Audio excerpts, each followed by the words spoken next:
Right, we're here at the Warwick Rodeo and Campdraft, but doing something a little bit different. Firstly, joined by Jaye Hall. Firstly, thank you, Jay. Welcome, Paul. Yesterday we had the completion of the Silver Ladies Campdraft, and it was terrific to see JJ Lamb win that, and I think very popular win. There is something about the ladies draft, doesn't matter who wins it, it's a very popular win at any of the camp drafts. That you ladies stick together. You've got to compete against the guys, but you well and truly stick together out there when it's a ladies draft, don't you? Definitely, and these big ones, it's iconic. It's great to be up there, and we back each other. Yeah, I saw one of the ladies, I forgot her name, but she pulled some tissues out of one pocket and gave to JJ. She pulled tickets out of the other for herself. She knew it was going to be bad. Yeah. One of the other ones that I was very moved by, and I think the way you spoke, you want to be commended for. I know it's not something that you take easy to, but I think you got your message across there terrific. Was the Dolly Everett, I'll get it wrong, but Memorial Ladies Draft, and that's over the 3 drafts, Condamine, Chinchilla, and here at Warwick, and it's an aggregate on who wins, is that correct? That's right, yep. It's over the 6 rounds, so first round and finals, but so really it's consistency in the end sort of thing. If you don't make a final, you can still, but you have to go to all 3 drafts. Same horse, same horse, and who comes out. It's not based on a point system for winners or anything like that. It's just your scores at the end, all added together out of 6 rounds. And Kerry Turner won that, and I think well done, Turner. I don't want to downplay that by any stretch. I was more moved by your speech and a lot of the things, a lot of the messaging you got out there, and that was one of the things I wanted to chat to you about. Not about drafting. I'm more than happy to talk about drafting with you one day, but just a few of the things that you actually said in that speech there about turning off phones, asking people if they're okay. There are a lot of things that are very close to my heart, but listening to you out there, it means a lot to you, and it meant a lot to so many other people standing there. You had so many people donating trophies. They don't donate trophies because they want to be a part of a trophy. They're so aware of this cause and how important it is to kids in the bush and kids, I think kids anywhere. Kids anywhere, anytime. Like it still gives me goosebumps. You know, it was 2018 when Dolly took a life, and it was Dolly's actually my sister-in-law's niece. So it's all pretty close to home, and it was while I was in Katherine that I came up with it, just to see the devastation in the family, but then, Paul, the amount of people that would have stepped in and helped her had she asked for help, had she come out, had she come forward wanting something, and all on the phone, like, delete it, get rid of it, like, but they can't help but look at it and then take it to heart.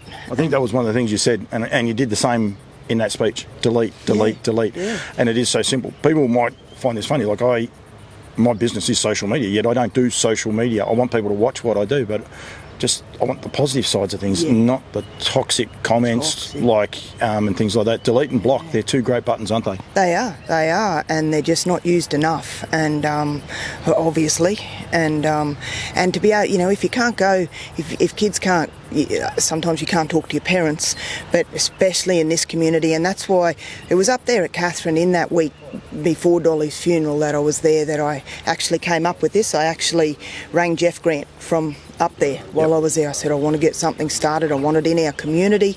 I want it at the 3 biggest drafts at that stage in Australia, and I wanted it over a series. And I'm not great at talking, and every year I give a speech and it really makes me sick leading up to it.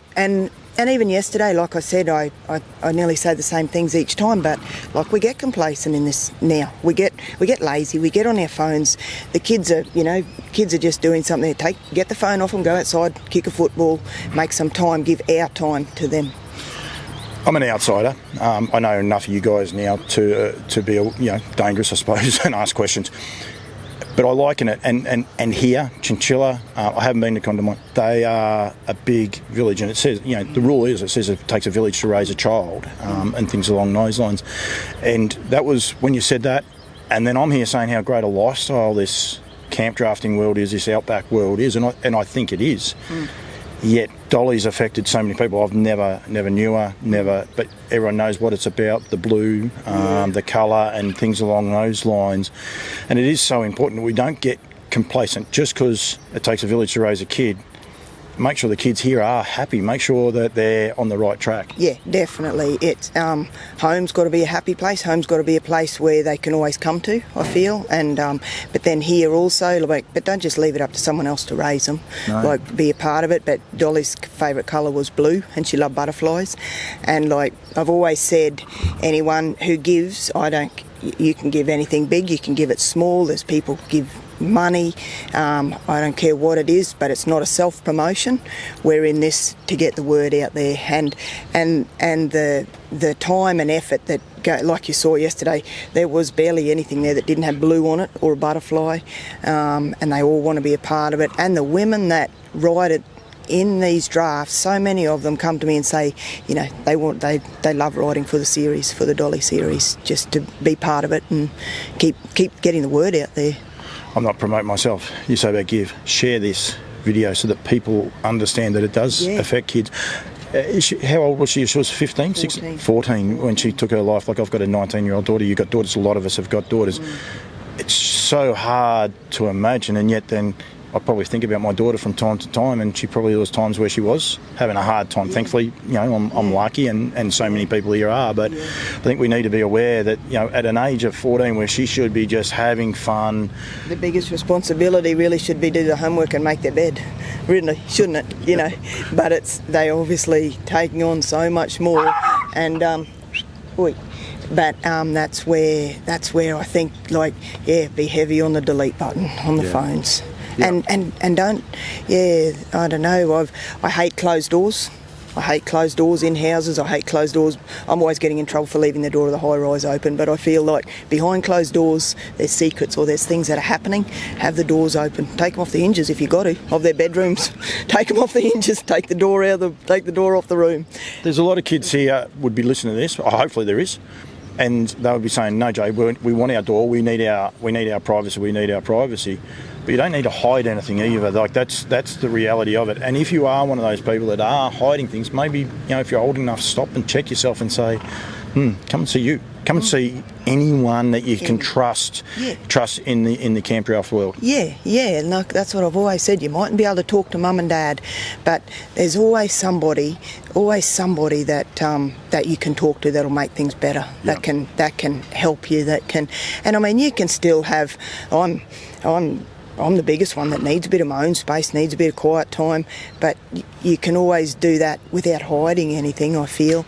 And there's always somebody there, Paul, that'll help a child, that it doesn't matter what age they are. Even my daughter who's 19, I'd like to think that she could go to plenty of people around here, and I'm sure they would. I'm similar too with mine, and I think she could come to a campdraft and ask someone, if something was going pear-shaped. And I do think, and I think reality is like campdraft world and the outback is so much better. Like if someone's sitting in a high-rise, literally in a high-rise, and watching this, be aware of what is going on, and that's the whole message.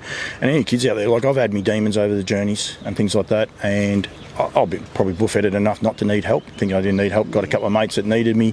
They pointed me in the right direction. Some people say I still need help, but reality is these kids are not on their own. You're not troubled. There's not worries. You just need to be able to sit there and talk to the right people. And I think your kids too, to be that friend for the other kids. Yeah. Don't just run with the trendy kids or the cool kids. Like, be that friend that sees that kid that's sitting there by themselves. Or I was always proud of my son. He said, that when he used to go in the school gates, he said there was always a child there, and he said he didn't have any friends, and they used to give him a hard time. So he said I'd sit with him. Well, he said then they could give us both a hard time, but he said he was support for that kid. Yep. And so, we want to don't join those people. Be the bigger person. Be the bigger one that helps those kids getting a hard time. You see a kid riding around in a camp by himself, make sure they're okay. If they're sitting up in the grandstand, sitting there by themselves, they might be okay. They might be just sitting there and enjoying their alone time too. It doesn't mean they're trouble, but there's two sides to it, isn't there? There's always two sides to it, and it never hurts to ask if you're okay.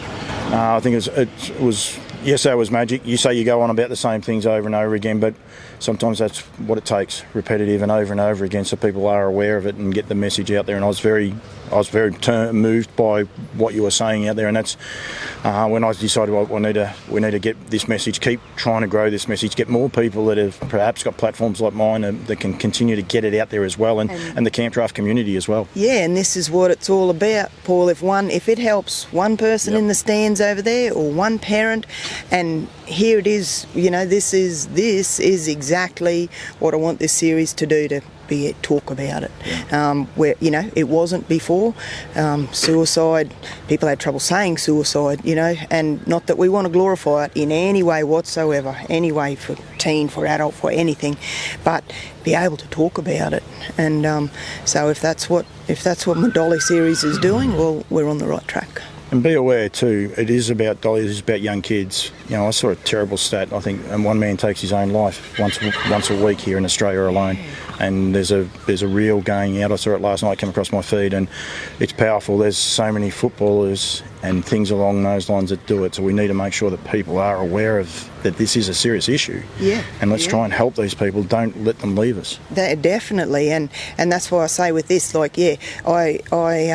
started this up with Dolly, and it's sort of, but it's getting the message out to everybody. We all need to talk more, communicate more, and help each other more. And if you're struggling, to stand up and speak, even if your voice shakes, hey? Yeah.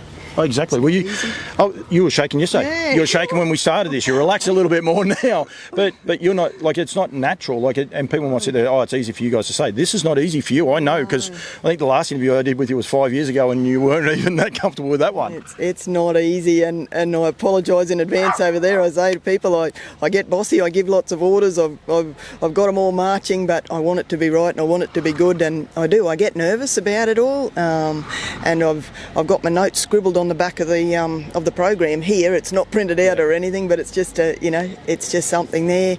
But it's what I'm determined to do. Yep. Reach out. Any of the guys watching this, please reach out if you're having troubles. Whoever it is to, whether it's your parents, whether it's your godparents, whether it's Jay as you're walking past and you might not know her. Yeah. Anyone. Anybody. Anybody at all. Yeah. Please get them in and go and seek help in some way.